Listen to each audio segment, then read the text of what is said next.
Hi guys, Diesel Johnny Boy here. It's a bank holiday weekend last week of May 2023.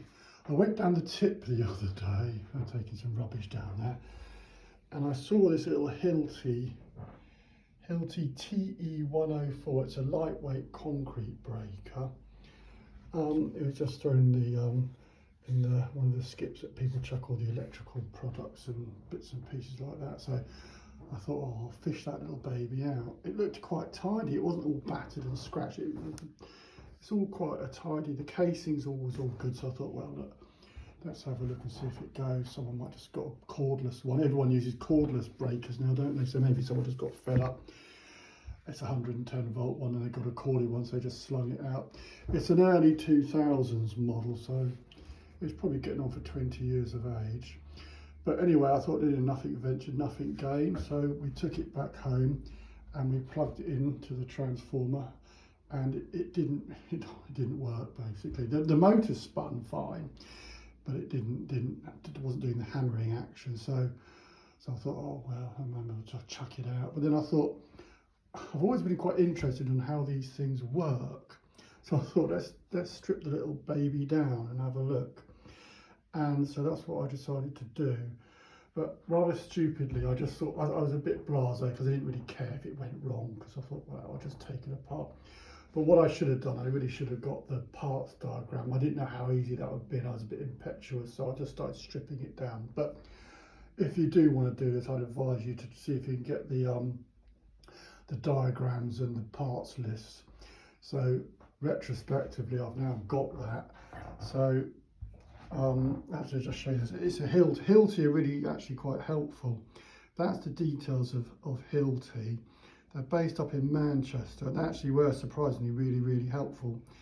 And they sent me immediately a breakdown of the exploded diagram of the parts list. It's a few pages long. Yes, they're really good. So that'd be my first line of attack.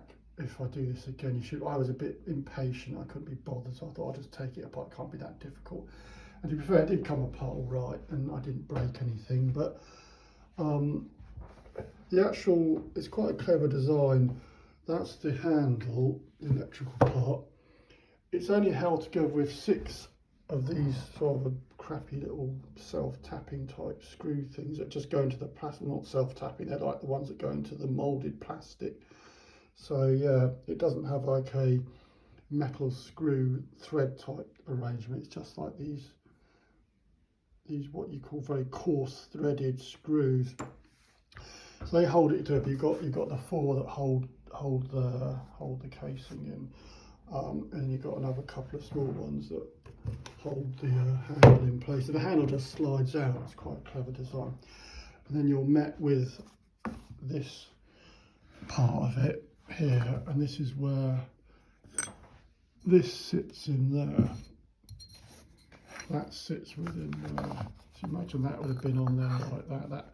This is like a sheathing that houses that, and you kind of have to prise that off carefully with a screwdriver. Prise that off, and you're left with this.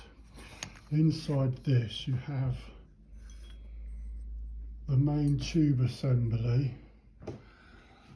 Let's get that out. You've got that. That would be, I'll just get the motor over here.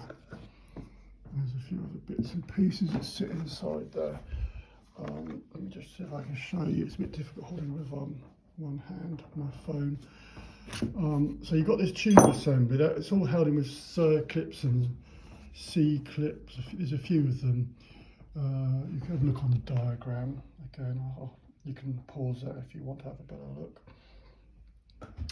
So you've got a load of C-clips and circlips that hold everything together. It's a bit of a faff to get these things out, and some of them were quite well hidden. I didn't know they were there. So firstly, there's a big C-clip on there. So imagine that would be sitting down inside there, and inside there there's an internal circlip, an internal circlip that's in there, that holds that in there. And once you've got that out, you can withdraw this. This withdraws upwards. But then you're left. Then you can. Then you've got this assembly in there.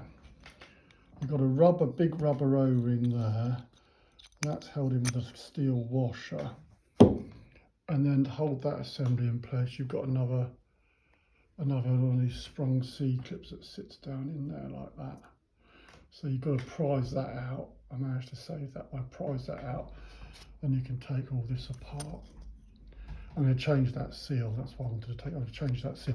Basically, I'm just going to change the rubber seals on this seal. I'm not going to do nothing else. I'm not going to do anything else. So see what happens. Then inside, that's the nozzle end where you put your chisel part. It's got this sinks that sits in there like that. That's got a little nozzle bit on the end. I'll have a little. That's like a wash that holds it in place. It's like a collar. On this stem thing, I call it. This is the thing that hammers your chisel. That's going bang, bang, bang, bang, bang. It's causing the vibration. That has an O-ring there. There's also an O-ring behind there. Now I've pulled that's like a collar little rubber collar that goes over that O-ring. So I think this has gone quite hard. So that's like a sheath that goes over there, like a cover. It protects the O-ring. I'm not sure. I had to break that to get it off. It gone all a bit hard. So I've ordered 2 new O-rings and 2 new seal thing covers. Where can you see them on this picture here? Look. So that's that. There you can see that there. There's the 2 O-rings and there's the 2 covers. I don't know if you can work that out, but you should be able to. So we renew those. Also on this tube, there's that slides up there. So some sort of spacer, I don't really know. And there was another spacer here that was on there like that. And inside there's the other part that goes with this part, I presume. That there also slides up into there. So you can poke that out with a stick, or like you stick down in there like a little bamboo cane I used, and that comes out. So this is the actuator that hits on that, I believe, or uses hydraulic pressure. So that's going boom, boom, boom, boom, boom like that. If I tell you what I'll do is I'll try and lay them out in the way they came out. It's a bit tricky. So basically you've got that, so that goes on there, that goes on the end of there, and you've got that, and then causing all this to happen is a piston. So that's the piston there. So that piston's going up and down in there like that, like just like a piston in a car. That's going up and down like that. And that's actuated, imagine that's inside this tube. This is a hollow tube, remember. So that's then going, I suppose, going up and down like that, being forced by the oil pressure in the piston, which then causes that to cause the concrete breaking action on your chisel. And to cause that to happen, you've got this. This is like, excuse me, this is like your crankshaft, which is driven off the motor. Put that in there a minute. So there's your motor, and there's your rotary action. That's like your crankshaft. So imagine the piston is on there like that, and that's going doing the pumping the oil, causing the oil pressure to build up and cause everything to function. So that's basically, I believe that's how it works. Obviously that's all within this housing here. And that's the principle of how this hydraulic, I suppose it's a hydraulic breaker, there's holes and things in here. I suppose that's where the oil transfers, and goodness knows what. It'd be good if someone was more of an expert than me. I'm just an amateur enthusiast. I just like to see how things work, so that's why I took it all apart. It may never work again, but I'm going to give it my best shot anyway. So we're going to change the seal. There's like a seal there on that. We're going to change that seal. We're going to change, we're going to change the 2 O-rings on there and the 2 collars on there.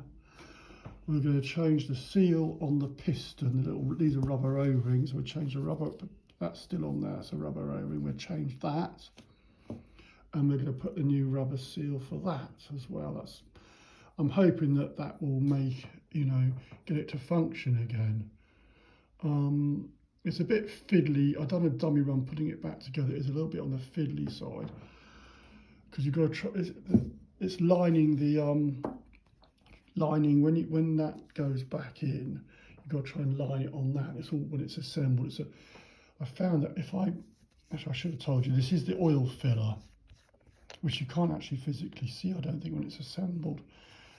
So if you imagine, that's the housing there, where this goes in that way, that drops down in there like that.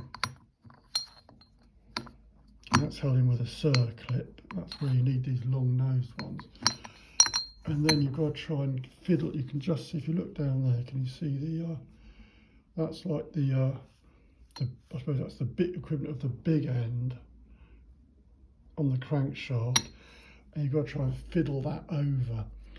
So you've got to partly tap that home and put like a stick, or I put a bamboo cane in there, and then hopefully then tap it in and align it, and then it should sink in, and then you can put that all the way back into its housing and put the circlip back in. It's a bit of a fiddle. I hope I can do it. Yeah, you've got to have these long, I had to buy myself a pair of long nose pliers, these bent nose circlip pliers, because that's the only way of getting, when you're trying to get this, it's difficult, hold this, sorry. You've got to try and get this clip back in, and the only way you can do it is by, it's like a little sunk right down a recess. So you've got to try and use these bent nose circlip pliers. I've got some other cheap ones off eBay which were handy. One thing actually is quite interesting that they've done. On the nozzle end, this is where your chisel goes. That sits in there like that. And there's also another one of these, oops, there's another one of these, where is it? One of these spring C-clips under huge tension. That's an internal one. Sits in a recess in there that holds that in place. But to get that out, Hilti have been quite clever. They've put a little hole there. That hole there, what I found, you put a little nail in there, like I cut down a little nail and put it in a vise, and that forces the C-clip out so you can physically see it. Then you can get a screwdriver and try and get it out. I mean, to get it out was a hell of a job. I mean, I've mullered this one. I had to bend and pull and yank with a screwdriver. So I've ordered a new one of those. It costs like 7p. So we got a new one of those. That's the only one I only broke one C-clip. There's a seal that goes in there. That seals it from when the oil's in there. That's about it really. That's like your the head where the chisel goes. That just snaps in place. That's like, it just goes like that. That's like a bayonet type fitting. Yeah, I mean, that's about it really. So we've ordered the parts off Hilti for the grand cost of £14 for everything, all the seals and clips. I've ordered all those, a few new circlips, and yeah, the postage costs more than the bloody parts.